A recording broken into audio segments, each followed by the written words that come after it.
L'association au passé trop présent. Je remercie notre frère Émeric. Je remercie le public qui est là pour nous écouter une énième fois. Je m'appelle Diko Hanoun, je suis le secrétaire général de l'association des Haratounes de Mauritanie en Europe, l'association qu'on a créée en 2001. Nous combattons l'esclavage et ses séquelles. Nous combattons l'esclavage et ses séquelles. Donc, l'esclavage que nous parlons, ce n'est pas un esclavage qu'on va dire d'historique. C'est du vécu en ce moment. Là où nous parlons, il y a des pays en Afrique qui ne veulent pas entendre parler de lois qui abolissent l'esclavage, mais surtout qui ne veulent pas légiférer pour combattre ce fléau, pour combattre ces crimes contre l'humanité. Le problème de l'Afrique, c'est l'élite africaine. C'est parce que c'est cette élite qui a le pouvoir, c'est cette élite qui décide et qui est aussi, on va dire, accompagnée par les gouvernements occidentaux qui fait que l'esclavage n'arrive pas à disparaître.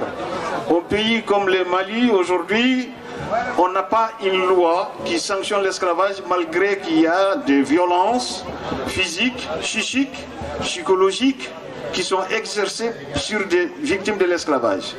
Au pays comme la Mauritanie, nous avons une loi depuis en 2015 qui criminalise le phénomène. Le problème se pose parce que la loi n'est pas appliquée tout simplement. Les juges, les procureurs, tout ce que vous voulez, toute la chaîne est formée sur la base de la religion et cette religion cautionne plutôt, on va dire, l'esclavage religieux et ainsi de suite. Donc toute l'élite qui dirige, qui a hérité les indépendances et qui continue aujourd'hui à gouverner les pays africains, c'est une élite, on va dire, esclavagiste. Voilà, donc aujourd'hui en Mauritanie, nous avons 20% de la population active qui est sous l'esclavage. Ce n'est pas quand même négligeable.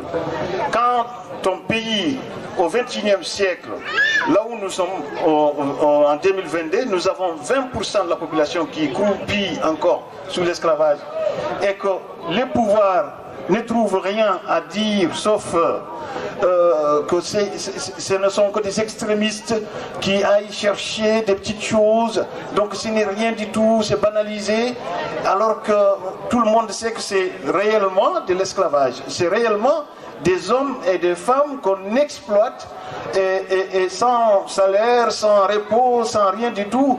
Pire, il y a même le droit de cuissage, malheureusement. Madame, vous m'excusez, mais c'est une réalité encore. Quand vous parlez aujourd'hui de l'esclavage en France, vous avez toujours tendance à parler au passé. Mais nous les vivons aujourd'hui dans toute l'Afrique de l'Ouest, y compris les Maghreb, les pays du Maghreb aussi. Donc, je ne monopoliserai pas la parole.